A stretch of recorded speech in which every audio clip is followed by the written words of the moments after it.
नमस्कार, IND inside में आपका स्वागत है और मैं हूं आपके साथ हिमांशा मेहता। गांव की बेटियों को उच्च शिक्षा के लिए दूर न जाना पड़े, इसीलिए प्रदेश सरकार गांव-गांव में महाविद्यालय खोल रही है।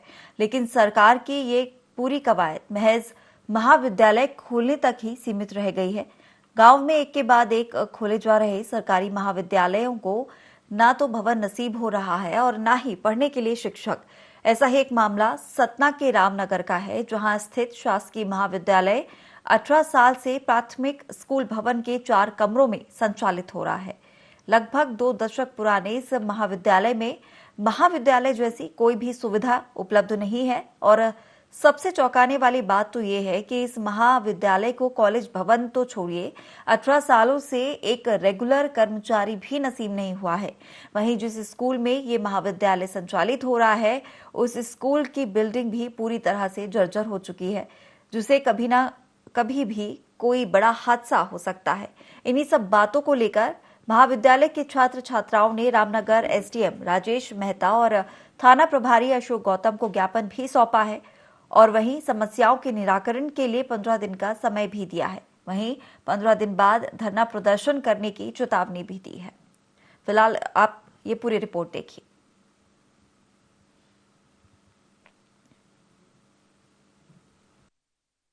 पहली समस्या तो हमारी है, हमारे कॉलेज में टीचर्स नहीं है, वॉशरूम नहीं है, पीने के पानी की किसी प्रकार की व्यवस्था नहीं है और सबसे बड़ी बात है हमारे कॉलेज में प्रिंसिपल भी नहीं है। जो सर हैं उनमें से कोई भी बच्चों को कोई भी नहीं पहचानता है। छज्जा जो छत है वो तो ऊपर भी गिराता है, पंखे भी नहीं है, लाइट की कोई सुविधा नहीं है, किसी प्रकार की कोई सुविधा नहीं है हमारे कॉलेज में।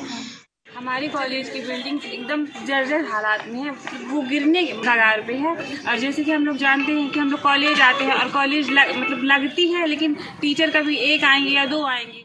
शासकीय महाविद्यालय रामनगर हमारे 18-19 साल से हुआ है, जो कि आज 4 कमरे हैं, तो छत पूरी तरह लीकेज है, जर्जर हो चुकी है। पंखे वगैरह भी बहुत लोग स्टूडेंट के ऊपर गिर चुके हैं, जिसके कारण ये है कि जनहानि कुछ वो नहीं हुई, लेकिन स्टूडेंटों के लगा है, जिसके कारण हम लोग हॉस्पिटल लेकर गए।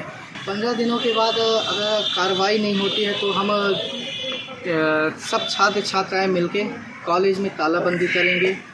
हम नहीं चाहते कि हमारे भाई बहन के ऊपर कुछ भी जनहानि हो।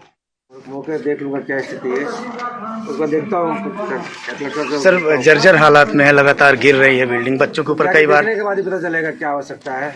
जी सर, पीडब्ल्यूडी को भी बोला जाएगा, कुछ मरम्मत कर तो करें। पानी की व्यवस्था भी तत्काल करा देते हैं।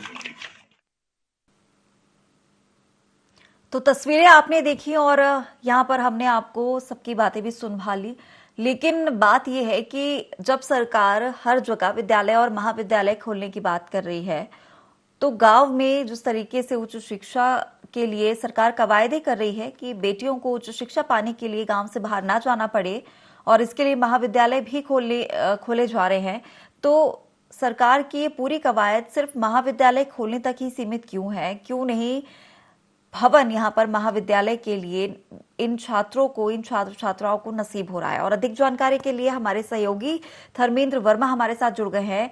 धर्मेंद्र, एक बार फिर से बताइए पूरा मामला क्या है?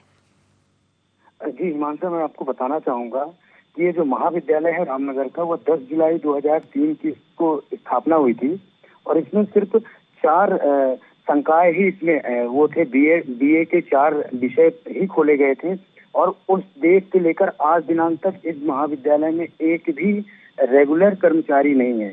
सबसे चौंकाने वाली बात यही है कि इस महाविद्यालय में एक भी ना तो रेगुलर कर्मचारी है और ना ही इसमें प्राचार्य है। हमेशा कभी अमरपाटन का प्राचार्य इसमें प्रभारी रहा है तो कभी सतना का। इस महाविद्यालय को प्राचार्य की भी सौगात नहीं दी गई और ना ही रेगुलर कर्मचारी। यहाँ पे हिमांशु मैं बताना चाहूंगा कि इसमें 4 शिक्षक हैं, वो भी अतिथि शिक्षक हैं, वो यहाँ पे पढ़ाते हैं और जन भागीदारी एक होती है महाविद्यालय में और दैनिक श्रमिक, दैनिक कर्मचारी और जन भागीदारी से रखे गए कर्मचारी ही महाविद्यालय को चलाते हैं। जी जी, आपने वहाँ पर छात्र छात्राओं से बातचीत की है, आपने वहाँ का माहौल देखा है, क्या कुछ आपको वहाँ की परेशानियां देखने में आई हैं? जी हिमांशु, सबसे बड़ी समस्या वहाँ के बच्चों को है पानी की। वहाँ पे पानी बच्चों को नसीब नहीं होता है। पानी के साथ साथ दूसरी समस्या उनको शौचालय की है। धर्मेंद्र जी, मैं आपको यहाँ पर रोकना चाहूंगी। हमारे साथ प्रभारी प्राचार्य जुड़ गए हैं, बीएन पटेल। आपका बहुत स्वागत है हमारे IND24 न्यूज चैनल में। और सबसे पहले जो बात यहाँ पर की जा रही है, बच्चों को महाविद्यालय के लिए भवन यहाँ पर नहीं मिल पाया है। करीब 18 सालों से जर्जर भवन में यहाँ पर पढ़ाई की चल रही है, लेकिन फिर भी अगर बात की जाए तो यहाँ पर शिक्षक ही उपलब्ध नहीं है। सुन पा रहे हैं बीएन जी?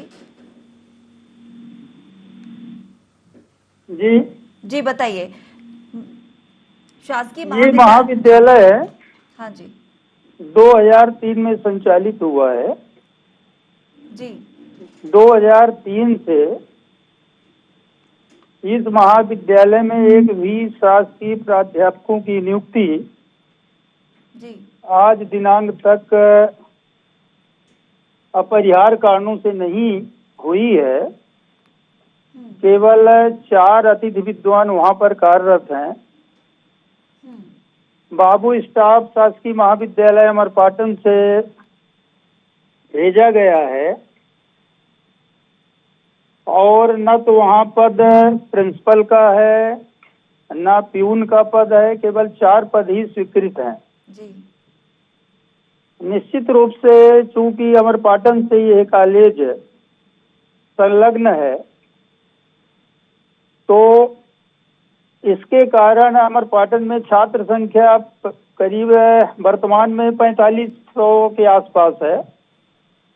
यहाँ से संचालित करने में निश्चित रूप से कठिनाई हो रही है। एक महीने में 1-2 दिन ही वहाँ पर जा करके बच्चों की समस्याएं के बारे में जानकारी का निदान किया जाता है। अभी मैं कल गया था पुनः रामनगर महाविद्यालय और स्पोर्ट ऑफिसर को भी मैं लेके गया था। वहाँ उनकी कुछ स्पोर्ट संबंधी समस्याएं थी बच्चों की, तो उसके निराकरण के लिए कल गए हुए थे हम लोग। हाँ जी। तो वहाँ अतिथि विद्वानों को साथ में लेकर के सब दिशा निर्देश दिए गए हैं कि भाई आप लोग जो है इस तरह से अपना काम करें। जहाँ पर हमारी आवश्यकता होगी मैं निश्चित रूप से अमरपाटन से भी टेलीफोन के द्वारा या जा करके मैं उन समस्याओं का निराकरण करने की कोशिश करूंगा। बीएन जी, आपने कहा है कि समस्याएं कुछ आ रही हैं, किस तरह की समस्याएं हो रही हैं? एक तो वर्तमान में बिल्डिंग की समस्या आ रही है, उसके लिए पत्राचार उच्च शिक्षा विभाग को कई बार मेरे द्वारा भी किया गया है, लेकिन आज तक अभी निराकरण नहीं हुआ है। जी 18 साल हो गए हैं, अभी महाविद्यालय भवन वहां पर नहीं बन पाया। अभी प्रभारी प्राचार्य हैं। और अगर बात की जाए अतिथि शिक्षक की, तो अतिथि शिक्षक अगर नदारत रहते हैं तो क्या आप वहां पर रोज मौजूद नहीं रहते हैं? नदारत ये जो संज्ञान में अभी उस दिन जब विज्ञापन दिया बच्चों ने जी, तो मेरी टेलीफोन में ही चर्चा हुई और हमने पूछा उनसे, जिनको हमने वहाँ का वो दिया है। एक बाबू हम यहाँ से तैनात किए हैं रामनगर में रेगुलर, तो उनसे जानकारी ली। हमने पूछा कि भाई बच्चों की समस्या ये आ रही है। मैं क्लास में भी कल गया जी, क्लास लगी हुई थी, उसमें ये चर्चा आई कि नहीं जो बच्चे नहीं आते उन्हीं लोगों ने ये बोला है और 4 गेस्ट भी मेरे साथ थे। अच्छा, और तो आपने जी नहीं आने वाले छात्रों की संख्या पता की, कितने छात्र नहीं आ रहे हैं? अब न आने वाले छात्रों की जो संख्या है वहाँ पर बहुत 10% के आसपास है। अच्छा जी, बाकी छात्र आ रहे हैं निश्चित रूप से, रामनगर में छात्र तो आ रहे हैं। लेकिन बीएन जी ये बताइए, छात्रों की संख्या तो अधिक यहाँ पर दिखाई दे रही है, लेकिन अगर शिक्षक ही नदारद हैं तो आप बच्चों के समक्ष जाकर उनसे वार्तालाप नहीं करते हैं क्या? आपने अतिथि शिक्षकों से वार्तालाप नहीं किया है? बच्चे आ रहे हैं लेकिन अगर शिक्षक ही नदारद है, ये कैसा महाविद्यालय है? नदारद तो नहीं है।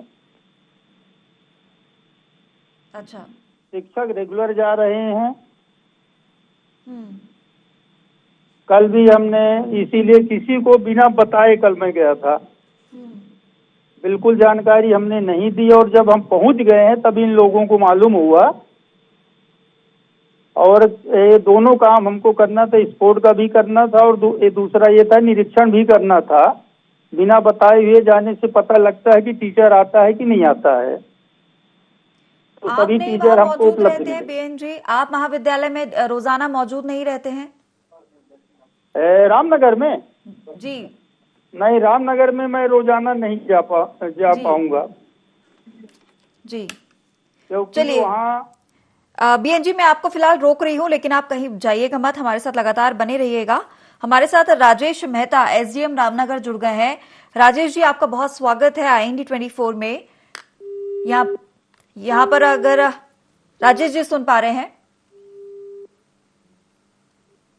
संपर्क हमारा शायद नहीं हो पाया है। बीएन जी, मैं आपके पास वापस आना चाहूंगी और आपसे मैं पूछना चाहूंगी कि आप बिना बताए, आपने कहा है कि आप महाविद्यालय पहुंचते हैं, लेकिन अगर आप रोजाना महाविद्यालय जाएंगे तो अगर कोई शिक्षक भी नदारद है तो वो भी रोजाना आएगा। तो मैडम ये बताएं, जी रामनगर महाविद्यालय अमरपाटन महाविद्यालय से संचालित होता है, तो रामनगर में 471 छात्र हैं, अमरपाटन में 4600 छात्र है। अगर मैं रामनगर रोज जाऊंगा तो अमरपाटन को कौन संभालेगा? मेरे पास ये समस्या है, क्योंकि वहाँ पद भी नहीं स्वीकृत है प्रिंसिपल का कोई, जी। तो प्रतिदिन तो संभव नहीं है वहाँ पे। तो आप कितने समय वहां पर जाते हैं, कब कब जाते हैं, कितना समय वहां पर पहुंचने में लगता है आपको, कितनी दूरी आप तय करते हैं? वहाँ जाने में 45 मिनट समय लगता है मैडम जी। 45 मिनट से कम नहीं लगता जब अपने वाहन से यात्रा की जाए। जी बीएन जी, आप रुकिएगा, हमारे साथ संवाददाता भी जुड़े हुए हैं। धर्मेंद्र जी, आप ये बताइए कि बीएन जी का कहना है कि वो अमरपाटन और रामनगर दोनों में रोजाना मौजूद नहीं रह सकते, कहीं एक जगह उनको रहना जरूरी है। देखिए हिमांशा, प्राचार्य महोदय साफ साफ झूठ बोल रहे हैं, क्योंकि विद्यालय के जो छात्र हैं, छात्र छात्राओं ने खुद कहा है कि जब से फर्स्ट ईयर से लेकर फाइनल ईयर तक हम पढ़ रहे हैं, आज तक हम ये नहीं जाने कि हमारे विद्यालय का प्राचार्य कौन है, क्योंकि विद्यालय में प्राचार्य कभी आते ही नहीं, हमेशा नदारत रहते हैं कभी भी उनका। और प्राचार्य महोदय कह रहे हैं कि हम बच्चों से संवाद करते हैं। यदि बच्चों से वो संवाद करते तो बच्चे इस तरह के कमेंट, इस तरह के बयान नहीं देते कि वो उनको प्राचार्य का नाम नहीं पता या प्राचार्य कभी नहीं आते। बच्चे झूठ नहीं बोल रहे हैं, प्राचार्य महोदय झूठ बोल रहे हैं। बीएन जी, अब आप बताइए, हमारे संवाददाता ने छात्रों से बात की थी, उनका तो ये कहना है कि हमें यही नहीं पता कि हमारे प्राचार्य का नाम क्या है, और आप कह रहे हैं कि आप छात्रों से संवाद भी करते हैं। दाता जी को ये बताना चाहता हूँ जी कि मैं 28 फरवरी 2021 को इस पद का प्रभार प्राप्त किया हूँ। 28 फरवरी 2021, जी। मुश्किल से अभी हमको 7 महीने हुआ मैडम। इसके पहले डॉक्टर पीपी पांडे थे प्रभारी प्राचार्य। अब जो 3 साल का बच्चों ने कहा है, ठीक है, इसके पहले तो डॉक्टर पीपी पांडे जी थे, यहाँ अमरपाटन में भी थे वो। लेकिन बीएन जी, ये भी बात है कि अगर इस तरीके से आप भले आपको 7 महीने ही हुए हों, लेकिन बात होती है कार्य करने की। अगर कार्य आप कर रहे हैं तो जरूर वो कार्य पूरा होगा। आप हमारे साथ बने रहिएगा। हमारे साथ आशुतोष गुप्ता जी जुड़ गए हैं, भाजपा मंडल अध्यक्ष हैं रामनगर के। आशुतोष जी, आपका IND24 में बहुत स्वागत है। थैंक यू जी, नमस्कार जी। यहाँ पर बात हो रही है, रामनगर में जो महाविद्यालय है वो एक विद्यालय में संचालित हो रहा है पिछले 18 सालों से, और वो भी एक जर्जर भवन है, अगर आपको ज्ञात हो तो। और यहाँ पर 18 सालों से जर्जर भवन में बच्चे पढ़ रहे हैं। प्रभारी प्राचार्य यहाँ पर हैं, लेकिन वो भी अमूमन आते नहीं हैं, गायब रहते हैं, और छात्रों का साफ तौर पर कहना है कि उन्हें यही नहीं पता कि उनके प्राचार्य कौन है। अगर ये हालात महाविद्यालय के हैं तो किस तरीके से सरकार जो योजनाएं चला रही है वो पूर्ण होती तो नजर नहीं आ रही है। बिल्कुल ठीक कह रही हैं आप।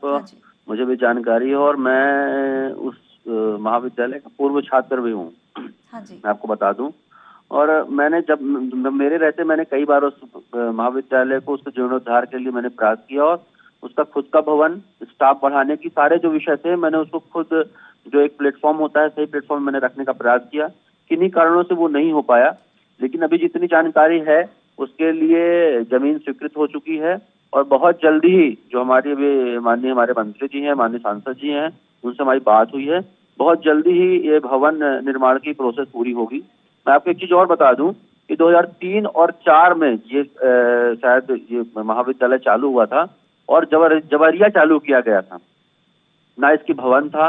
और मुझे लगता है अगर प्रॉपर वे पे उसी समय चालू होता या थोड़े समय और रुक जाते हम, तो प्रॉपर वे पे सारी चीजें चालू की जाती, तो निश्चित रूप से हम एक अच्छे महाविद्यालय को देखते आज। पर उसको जबरिया एक सिर्फ बीए कुछ विषयों पे, बीए के कुछ विषयों पे उस महाविद्यालय को चालू किया गया था। जी आशुतोष जी, लेकिन जो तस्वीरें हम देख रहे हैं, कई सारे छात्र छात्राएं हैं यहाँ पर जो पढ़ने के लिए आते हैं, लेकिन अगर बात की जाए तो इस तरह से अगर वहां पर अतिथि शिक्षक हैं और वो भी नदारत रहते हैं, प्राचार्य नदारत रहते हैं, बच्चे खुद पढ़ने के लिए आ रहे हैं, जब शिक्षक ही नहीं रहेंगे तो बच्चे क्या ज्ञान अर्जित कर पाएंगे? क्योंकि आप भी खुद उसी जगह से पढ़कर निकले हैं, आप भी समझ सकते हैं परेशानी कितनी ज्यादा होती है और 18 साल गुजर चुके हैं। बिल्कुल ठीक कह रहे हैं और मैंने इस विषय को रखा है। मुझे लगता है कि बहुत जल्दी ही महाविद्यालय स्वीकृत होकर बनेगा। अब ये चीजें दिखाई दे रही हैं हमें जी, लेकिन परेशान होकर आखिरकार छात्र छात्राओं ने वहां पर एसडीएम को ज्ञापन भी सौंपा है। नहीं, ज्ञापन तो हमने भी बहुत बार दिया है जी। ठीक है, अगर आप इस तरह कह रहे हैं तो हम एक बार जाके समीक्षा भी करेंगे, वहाँ पे देखेंगे भी। अगर स्टाफ नहीं आ रहा तो उस पर हम उनको, प्राचार्य जी को, अपने माननीय मंत्री जी को, अपने सांसद जी को, लोगों को हम बताएंगे और जल्दी से जल्दी स्टाफ की व्यवस्था प्रॉपर वे पे हो जाए, वो उसका पूरा प्रयास करेंगे। बिल्कुल आशुतोष जी, होनी चाहिए। भविष्य का, बच्चों के भविष्य का सवाल है, देश के भविष्य का सवाल है और जिस तरीके से सरकार कवायद कर रही है, महाविद्यालय, अगर ऐसी स्थिति है जी, चिंता का विषय है, निश्चित रूप से आपने संज्ञान में लाया है, हम वहाँ पे जाके देखेंगे और जो भी व्यवस्थाएं हो सकती हैं उसको पूरा करने का प्रयास करेंगे, प्रारंभिक जो व्यवस्थाएं हैं। बिल्कुल उम्मीद करती हूँ आशुतोष जी कि आपके संज्ञान में ये मामला एक बार फिर से आया है तो आप इनकी परेशानी का कहीं ना कहीं हल निकालेंगे और एक बार फिर से जब एसडीएम को ज्ञापन सौंपा है तो उनसे भी आप चर्चा कीजिए और क्योंकि आपके हाथ में है सब, सरकार भी आपकी है, तो कहीं ना कहीं आप इन बच्चों के लिए कुछ कर सकते हैं, क्योंकि महाविद्यालय तो खुल रहे हैं लेकिन जमीनी तौर पर कार्य नहीं हो रहा है। चलिए हमारे साथ जुड़ने के लिए, जी जी, क्योंकि यहाँ पे सिर्फ बीए है और ये भी उपक्रम है, एक उप महाविद्यालय अमर पाटन का जी। यहाँ पे तो कॉलेज ही नहीं है एग्जैक्ट अगर कहा जाए तो। बिल्कुल, लेकिन जो तस्वीरें हम देख पा रहे हैं आशुतोष जी, इसमें अधिक संख्या जो है वो छात्राओं की दिखाई दे रही है। ना प्राचार्य है, ना स्टाफ है, यहाँ तक कि प्यून तक की व्यवस्था नहीं है, वो जन भागीदारी से प्यून है यहाँ पे जो भी है। बिल्कुल आशुतोष जी, जो संख्या हमें यहाँ पर दिखाई दे रही है वो छात्राओं की ज्यादा दिखाई दे रही है, तो कहीं ना कहीं उन्हें सहूलियत है। अगर उस जगह, उस क्षेत्र में महाविद्यालय होता है तो जो छात्राएं हैं, जो लड़कियां हैं, वो पढ़ने के लिए अपने घरों से सुरक्षित महाविद्यालय निकल सकती हैं। मैं आपको बता दूं क्योंकि रामनगर जो है ना, ये अभी नई बसाहट की जगह है। 2000 में ये रामनगर बसा हुआ था, है ना, और 2003 में इसमें कॉलेज खोल दिया गया था एक प्राथमिक शाला में। और अगर हम थोड़ा सा इंतजार करते और सारी चीजें प्रॉपर वे पे होती तो आज हमारे सामने एक अच्छा महाविद्यालय होता। चूंकि जो बातें हो गई उनको भूलना पड़ेगा और अभी जो स्थिति है उससे निपट कर अच्छे महाविद्यालय के निर्माण के लिए हम लोगों को आगे आने पड़ेगा। उसके मैं पूरा काम करके आपको बताऊंगा जी। लेकिन आशुतोष जी, अभी की अगर बात की जाए तो अभी क्या कुछ इन छात्रों के लिए किया जा सकता है?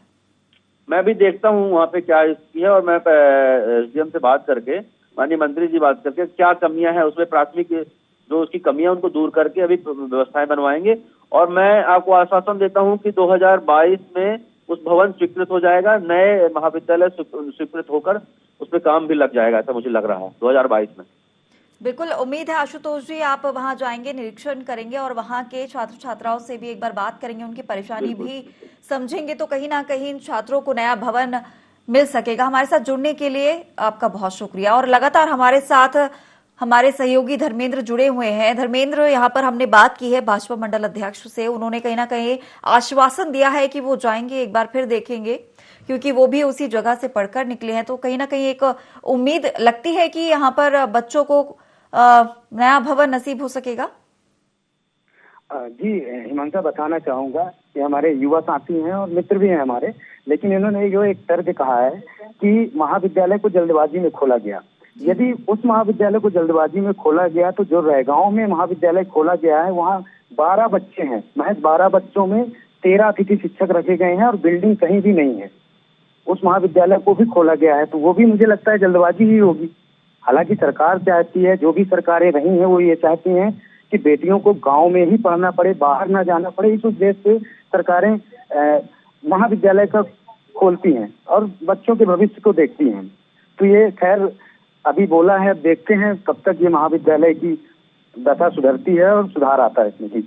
बिल्कुल, जिस तरीके से जो तस्वीरें हम देख पा रहे हैं उसमें सबसे ज्यादा अगर मैं बात करूं तो छात्राएं ज्यादा नजर आ रही हैं, और अगर उसी क्षेत्र में महाविद्यालय का भवन बनता है तो कहीं ना कहीं वो छात्राएं जो बाहर नहीं जा सकती है वो सभी छात्राएं उस क्षेत्र के उस महाविद्यालय में पढ़ सकेंगी, और कहीं ना कहीं सुविधा भी उनके लिए रहेगी, निडर होकर वो घर से बाहर निकल सकती हैं और किसी प्रकार की मुसीबतों का, परेशानियों का उनको सामना नहीं करना पड़ेगा। क्या लगता है आपको?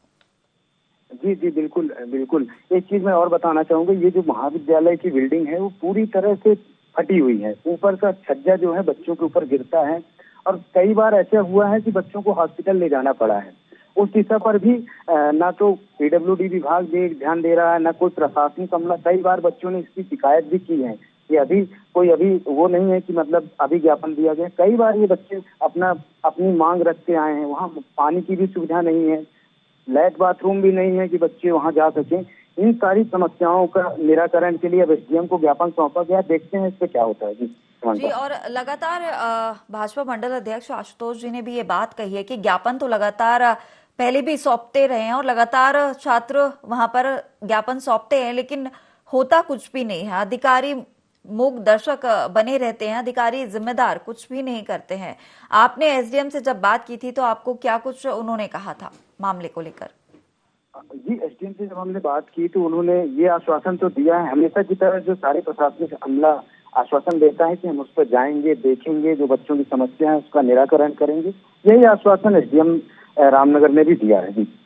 जी, और अगर मैं बात करूं तो 4 कमरों में 471 छात्र छात्राएं पढ़ाई कर रहे हैं। कोरोना काल का भी फिलहाल समय चल रहा है, अभी कोरोना से मुक्ति हमने नहीं पाई है। सोशल डिस्टेंसिंग, मास्क का भी जो गाइडलाइंस है उनका पालन करना भी जरूरी है, और इस तरीके से अगर 4 कमरे और 471 छात्र हैं तो कहीं ना कहीं मुसीबत भी बन सकते हैं।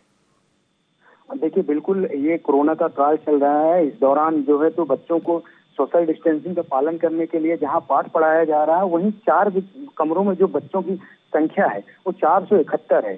तो 471 का अगर एवरेज लेते हैं तो अपन 112 या 15 के प्रति कमरे में बच्चे बैठते हैं। ऐसे में कोरोना का जो प्रोटोकॉल है वो कैसे पूरा होगा, ये भी एक बड़ा सवाल है। जी, फिलहाल मैं बात करूंगी कि किस तरीके से आपने एसडीएम से बात की है, उन्होंने क्या कुछ आश्वासन दिया है? जी, एसडीएम से हमने बात की थी तो उन्होंने कहा था कि हम महाविद्यालय में जाएंगे, छात्राओं से संवाद करेंगे, उनकी समस्याएं सुनेंगे और निराकरण करेंगे। हालांकि छात्राओं ने 15 दिन का अल्टीमेटम दिया है। यदि 15 दिवस के अंदर उनकी समस्याओं का समाधान नहीं किया जाता तो वो बच्चे तालाबंदी करके कॉलेज के बाहर धरने पे बैठ जाएंगे। जी, किसी और जनप्रतिनिधि से आपने बात की है इस पूरे मामले को लेकर? हमारी बात कलेक्टर सतना से भी हुई थी। हमने कलेक्टर सर से भी बात इस मामले को रखा था। जनप्रतिनिधि जो स्थानीय जनप्रतिनिधि हैं हमने उनसे भी बात की। मंत्री जी से भी हमने बात करने की कोशिश की थी, तो मंत्री जी ने भी ये आश्वासन दिया था कि हम जो है तो इसके लिए स्वीकृत जमीन करवा दिए हैं, अब इस पे जल्द ही काम शुरू कराया जाएगा। जी, लेकिन धर्मेंद्र जी, यहाँ पर कलेक्टर का कहना तो ये है कि उनके संज्ञान में ये मामला ही नहीं है। नहीं जी, बताना चाहूंगा इसके पूर्व जो है तो अजय कटेसरिया सर थे और ये अभी नवागत कलेक्टर साहब हैं। अभी इन्होंने परसों ही ज्वाइनिंग दी है सतना जिले में, इसलिए इन्हें इनके मामले संज्ञान नहीं है। हालांकि IND 24 ने इनके मामले में संज्ञान में लाया है मामला। अब देखते हैं आगे क्या होता है। धर्मेंद्र जी, कुल कितने छात्र हैं जो इस भवन में पढ़ रहे हैं, और अगर मैं बात करूं इस भवन में विद्यालय भी संचालित होता है क्या?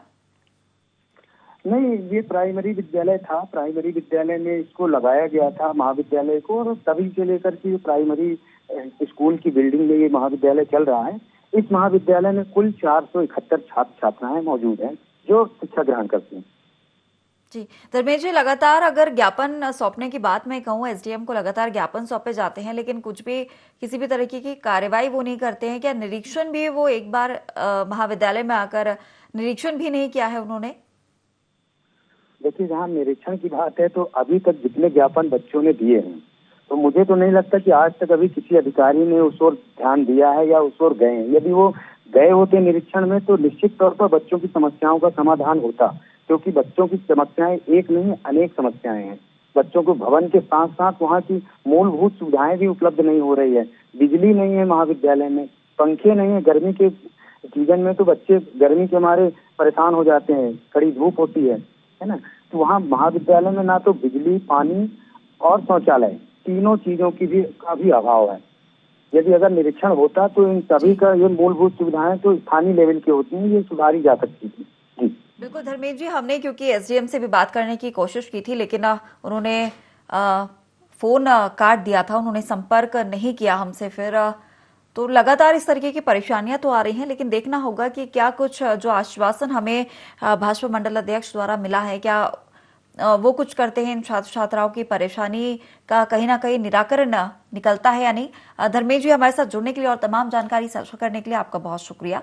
तो हम यहाँ पर बात कर रहे थे सतना के रामनगर के शासकीय महाविद्यालय की, और यहाँ पर अगर बात की जाए तो 18 साल से महाविद्यालय को भवन नसीब नहीं हुआ है। प्राथमिक स्कूल भवन के 4 कमरों में महाविद्यालय को संचालित किया जा रहा है, और वहीं सालों से महाविद्यालय में प्रभारी प्राचार्य को यहाँ के छात्र छात्राएं जानते भी नहीं है, और बात यहाँ तक है कि ना उन्होंने कभी उन्हें देखा है और ना ही उनका नाम यहाँ के छात्र छात्राएं जानते हैं। और 4 कमरों में तकरीबन 471 छात्र छात्राएं यहाँ पर पढ़ाई कर रहे हैं। प्राथमिक स्कूल का भवन जहाँ पर ये महाविद्यालय संचालित हो रहा है वो भी पूरी तरह से जर्जर है। न तो पानी की यहाँ पर व्यवस्था है, ना ही शौचालय की कोई भी सुविधा दी हुई है। लगातार छात्र छात्राएं पढ़ने तो आ रहे हैं, लेकिन परेशानियों का सामना भी कर रहे हैं। जनप्रतिनिधि अधिकारियों की बात की जाए तो अधिकारियों को लगातार छात्र छात्राएं ज्ञापन सौंप रहे हैं, लेकिन किसी भी प्रकार का निराकरण जो है समस्याओं का वो नहीं हो पा रहा है। फिलहाल यहाँ पर छात्रों ने ज्ञापन जरूर एसडीएम को सौंपा है, और साथ ही उन्होंने समस्याओं के निराकरण के लिए 15 दिन का समय दिया, और उन्होंने ये भी कहा है कि अगर 15 दिन बाद किसी भी प्रकार का निराकरण उन्हें नहीं मिलता है तो धरना प्रदर्शन यहां पर उनके द्वारा किया जाएगा। फिलहाल IND इनसाइड में इतना ही। मुझे दीजिए इजाजत। नमस्कार।